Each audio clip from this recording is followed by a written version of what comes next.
Sir shall I start? Sir, ఒకరోజు ఒక వ్యక్తి బాగా కష్టపడి ఇంటికి వస్తాడు. అతనికి ఒక ఫ్యామిలీ ఉంది సార్, భార్య, ఒక అబ్బాయి. అతను పని నుండి ఇంటికి వచ్చి ఇంట్లోనే కూర్చొని మందు తాగుతూ ఉంటాడు. అది తన కొడుకు గమనిస్తాడు. ఇక్కడ తమ తల్లిదండ్రులు తెలియని విషయం ఏంటంటే పిల్లలు ప్రతి ఒక్కటి తల్లిదండ్రులను చూసి నేర్చుకుంటారు. నడవడం ఎలా అయితే నేర్చుకుంటారో, మాట్లాడడం ఎలా అయితే నేర్చుకుంటారో, అలాగే మంచితో పాటు చెడుని కూడా అంతే నేర్చుకుంటారు.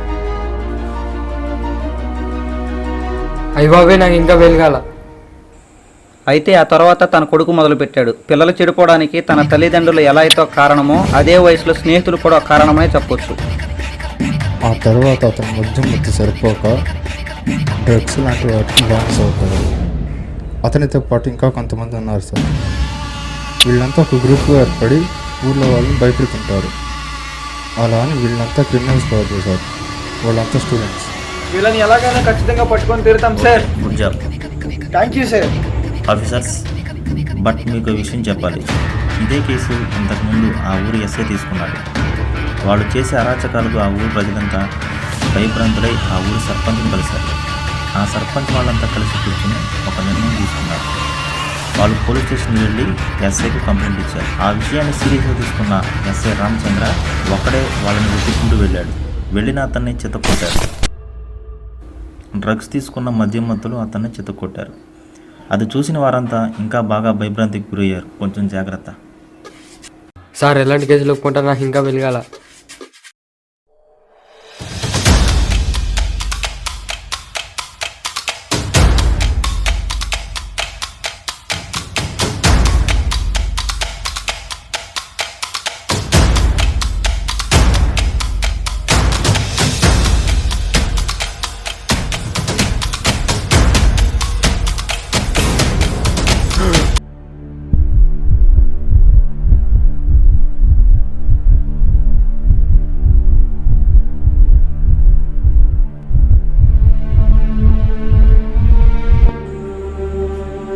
ఏమైంది మొన్న?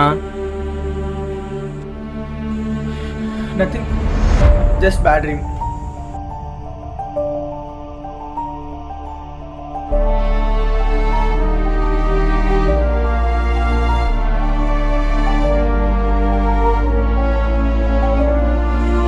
అమ్మో, నాకు ఇంకా పిలకలేదు బాబాయ్.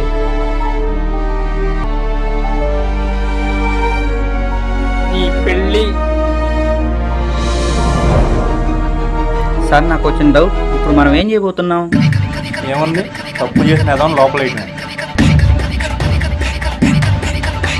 అది నువ్వు అనుకున్నంత తేలిక కాదు. మన దగ్గరికి రావాలంటే పక్కా అసలు ఎవరు వీళ్ళు? అయినా వాళ్ళ గురించి ఎంత బిల్డప్ ఏంటి? అర్ధరాత్రి డిస్కషన్స్ ఏంటి? రెండు సమయంలో కావాల్సిన ఆలోచన కాదు, ఆలోచన. ఊళ్ళో మటర్లకి దొంగతనానికి ప్లాన్ గీసి అక్కడ ఉన్నాడంట. ఇలాంటి పట్టుదలండి.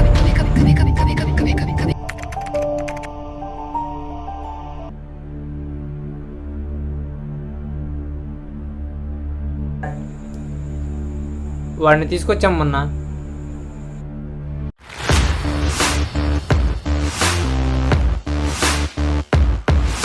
పేరేంటి? చోటు సార్.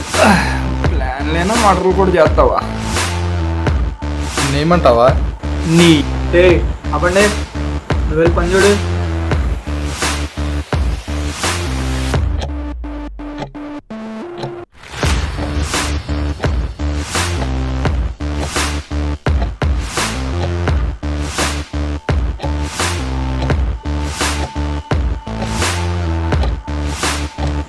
ఓకే, ముందే చెప్తున్నా, వాళ్ళంతా స్టూడెంట్స్, ఎవరు వెపన్స్ యూజ్ చేయొద్దు.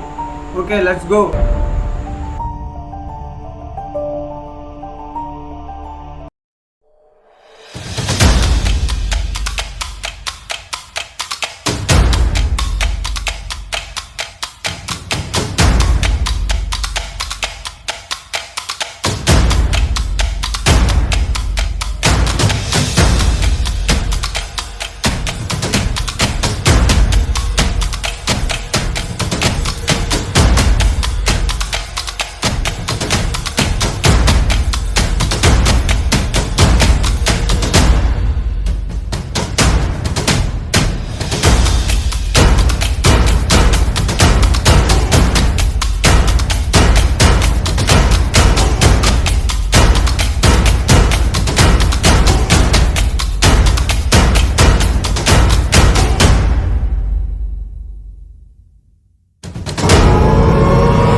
నథింగ్. Okay then go.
అసలు ఎవడరా నువ్వు?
కల్లో ఉన్నావు.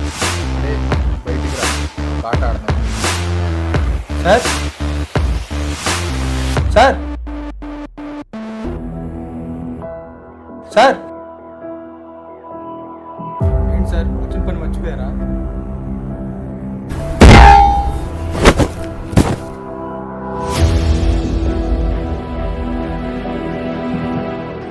అది దెబ్బ అంటే కొట్టు నా కొడుకుని.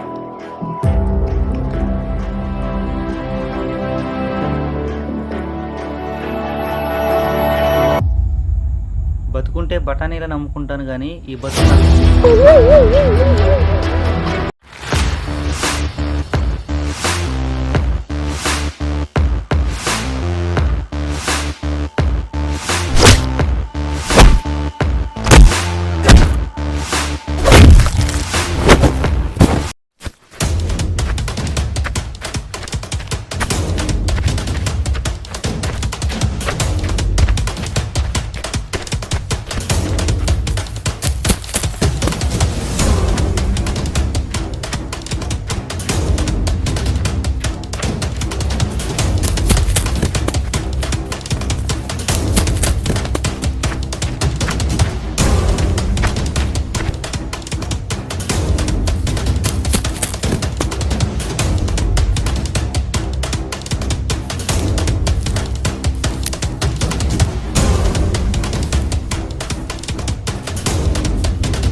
ఎక్కించి ఎవరు వస్తారు?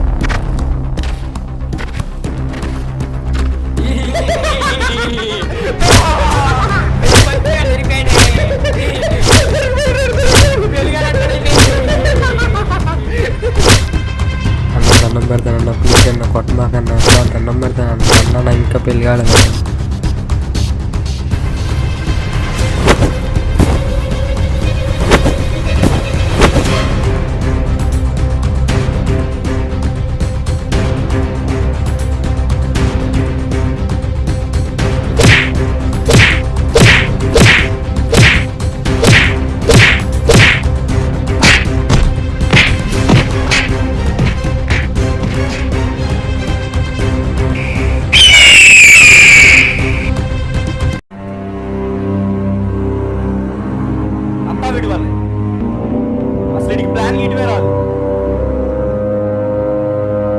ఇన్ఫర్మేషన్ వాళ్ళకి ఎలా తెలిసింది? ఉన్నా. నాకు తెలిసి వీడు కూడా వాళ్ళలో ముందు వేసేద్దాం.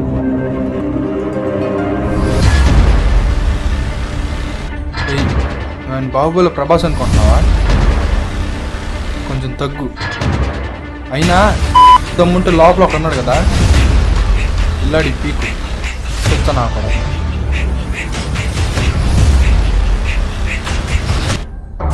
సార్ ఎందుకు సార్ వాడిని అంతలో కొడుతున్నారు? రే నువ్వు అనవసరంగా మధ్యలోకి రాకు. వాడిని ఎంత కొట్టినా ఒక చిన్న ఇన్ఫర్మేషన్ కూడా చెప్పట్లేదు. వాళ్ళల్లో మార్పు అనేది ఎలా తీసుకోవాలో అస్సలు తెలియడం లేదు. సార్ కొడితేనే తిడుతూనే అవ్వడం మారడం, వాడంతటి వాడు నొప్పించి బాధించి అనుభవిస్తేనే మార్పు అనేది సహజంగా వస్తుంది. ఉచిత సలహాలు ఇవ్వము. మీ దగ్గర ఏమైనా ఐడియా ఉంటే చెప్పు.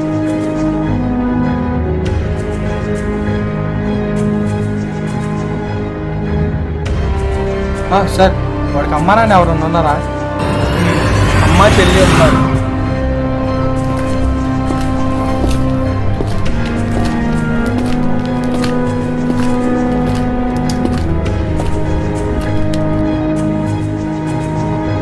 వదలండి.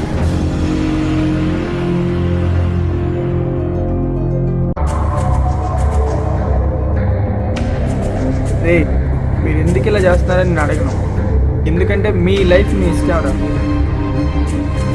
కానీ నేను ఒక కథ చెప్తా విను. అనగనగా ఒక ఊరు. ఆ ఊరిలో ఒక తల్లి తన భర్త లారీ యాక్సిడెంట్లో చనిపోతాడు. ఆ తర్వాత నుంచి తల్లి తన కూతుర్ని కొడుకుని తన సొంత రెక్కల కష్టంతో చదివించుకుంటుంది. అట్లా కొనసాగుతున్న జీవితానికి ఆ సిగరెట్ అనేది వ్యసనంగా మారి డ్రగ్స్కి దారితీస్తుంది. ఆ తర్వాత నుంచి అతనికి మత్తు సరిపోక డబ్బులు లేక ఇంట్లో వాళ్ళని బాగా కొట్టేవాడు. కథ అర్థమైంది అనుకుంటా. సార్ నాకు అంతా అర్థమైపోయింది సార్. నేను బతుకు నాకు వద్దు సార్, వదిలేండి సార్.